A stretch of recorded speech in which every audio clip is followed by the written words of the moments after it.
When Cerberus fell asleep, the dead were left unguarded. This is When Cerberus Fell Asleep, a true crime series from across the river. I'm you, host Karen's intern, and in today's episode we go to a quiet corner of northwest Georgia, a place where woodland roads wind slowly through farmland and whisper through pine trees. Small communities like Noble live by reputation, by handshake, and by the trust bound up in the rituals of life and death. This is where the story of the Tri-State Crematory begins, not in violence, not in infamy, but in routine service and quiet expectation. For decades, Tri-State Crematory stood on a modest stretch of property just north of the town of Lafayette in Walker County, Georgia. A tin-roofed building, a gravel driveway, and a family business that offered cremation services to funeral homes across 3 states, Georgia, Alabama, and Tennessee. In rural communities where funeral homes were small and services intimately connected with neighbors' losses, Tri-State became a trusted partner. Funeral directors sent bodies there with paperwork and payment, expecting dignity in return. The Marsh family who ran the crematory were part of the community, neighbors, familiar faces whose lives were interwoven with local churches, schools, and county affairs. The crematory was not a distant corporation. It was woven into the fabric of everyday life. In many southern towns, death care is personal. Funeral directors are friends with the bereaved. They share coffee at church socials. They see children grow up. They attend one another's weddings and funerals.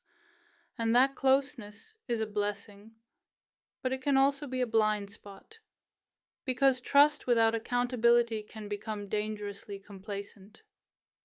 In the mid-1970s, the original founder, Tommy Ray Marsh, established Tri-State after years working locally in burial services.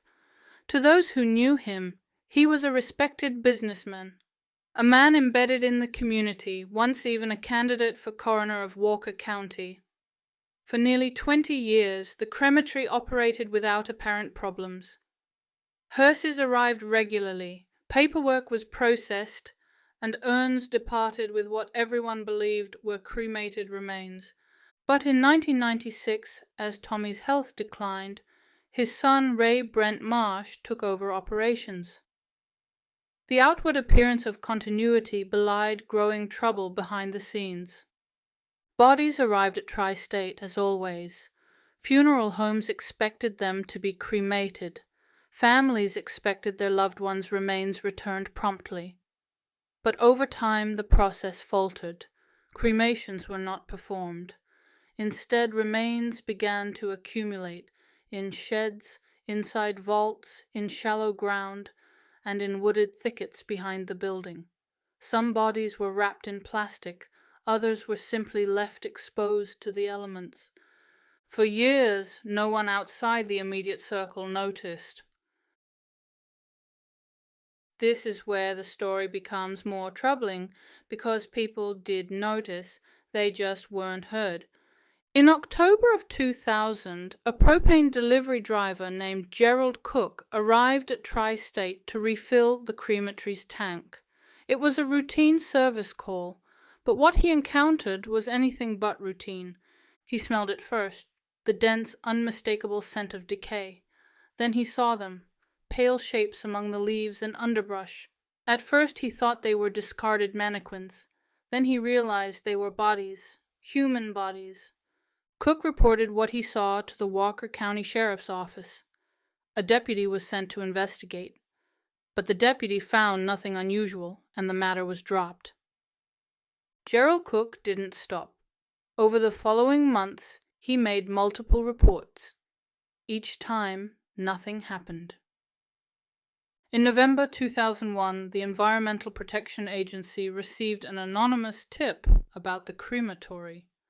The Walker County Sheriff's Office conducted another routine check. Again they found nothing that raised alarms.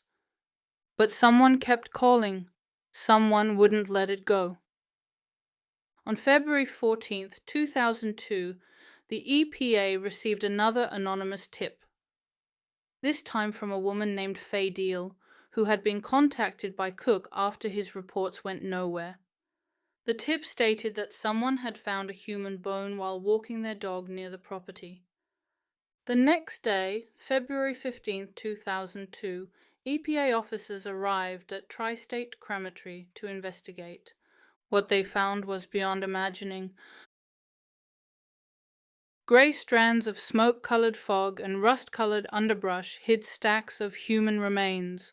Bodies that should have been gone, processed, reduced, returned, were instead lying in sheds, half buried in pits, heaped in vaults, and scattered across the land.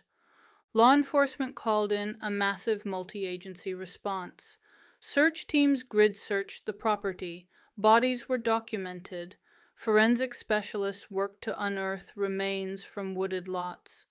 Portable morgues were brought in, and experts catalogued each set of remains. The final count was staggering: 339 uncremated bodies. Some were in advanced stages of decomposition.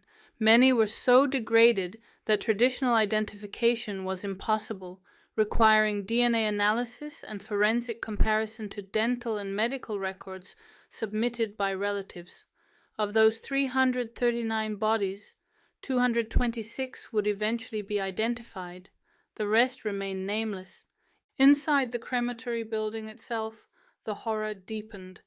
Investigators discovered that urns had already been returned to funeral homes and families. Urns that were supposed to contain loved ones' cremated remains. But they didn't. In at least 9 documented cases, families had received powdered cement instead of ashes. In other cases, the urns contained wood chips, soil, and other non-human materials. Funeral directors had no reason to doubt the contents. They trusted the paperwork. They trusted the reputation. They trusted each other. And here's why that trust was so dangerous. Georgia law at the time required licensing for funeral homes, but not for standalone crematories that served funeral homes exclusively. Tri-State operated without inspection, without oversight, and without verification. No one was watching. For the families who had entrusted their loved ones to Tri-State, the revelation was devastating. Some had buried what they believed were ashes in cemetery plots. Others had scattered them in rivers or kept them in their homes. What they discovered was that in many cases they had received not a piece of their loved one, but substitute material passed off as ashes. The local community, once bound by familiarity, was stunned. Noble and nearby Lafayette are small towns where residents often know each other by name. The sheriff who responded, the funeral directors who worked with Tri-State for years, even the families whose loved ones were sent there, all had personal ties of one kind or another. There was no dramatic confrontation when investigators arrived. Many of those involved already knew Ray Brent Marsh, had seen his children grow up, or had once shared a handshake or a meal.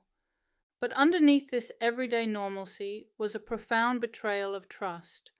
Ray Brent Marsh was arrested and eventually charged with hundreds of counts. An initial indictment included 787 felonies, including abuse of a corpse, burial service fraud, theft by deception, and making false statements. The case itself was legally complex, in part because Georgia law had never clearly defined the monetary value of a corpse or how exactly mishandling remains might be prosecuted. Marsh ultimately pleaded guilty. He received a 12-year prison sentence, which he served in full until his release in 2016. He also received 75 years of probation. In the courtroom, Marsh offered no clear reason for his actions. When pressed for an explanation, he simply said, "To those of you who may have come here today looking for answers, I cannot give you." His apology was received with anger and grief by families. Some walked out of the courtroom in disbelief. Civil litigation followed. Family members filed class action suits not only against Tri-State, but also against funeral homes that had sent bodies there without verifying cremations were actually performed. Settlements with funeral homes totaled approximately $37 million. The Marsh family faced an additional $80 million settlement, though it was largely uncollectible. The property itself was part of the settlement terms. The buildings were demolished. The land was placed into a trust to remain undeveloped, a form of remembrance and protection, so that the land would never again serve as a site of disposal. For Noble and surrounding communities, the scandal cut deep. Neighbors found themselves questioning long-held assumptions about professionalism and care. Funeral directors who had worked with Tri-State for years grappled with a sense of complicity, not because they intended harm, but because they never thought to verify what they were being told. And then there was Gerald Cook, the propane delivery driver who saw the bodies in October 2000, 16 months before the EPA finally took action. The man who kept reporting, the man who wasn't believed. His story raises the most painful question of all: how many of those 339 people could have been treated with dignity if someone had listened sooner? The community itself, small, rural, and built on relationships, was forced to confront how easily trust can become blind faith. 2 decades later, the Tri-State Crematory scandal endures as a powerful lesson about oversight, accountability, and the sacred trust inherent in death care, not because it was a calculated act of violence, but because it was a catastrophe of neglect, a failure of systems, of community checks, and of the assumption that routine always means safe. The site of Tri-State remains untouched today, preserved in trust, a place of memory, not commerce. In Noble company, we often assume that those who serve us in our final hours will do so with dignity. But when no one watches the gate, neglect can thrive, and silence can be mistaken for peace. This has been When Cerberus Fell Asleep. I'm Karen's intern. Remember, the dead deserve guardians who never sleep.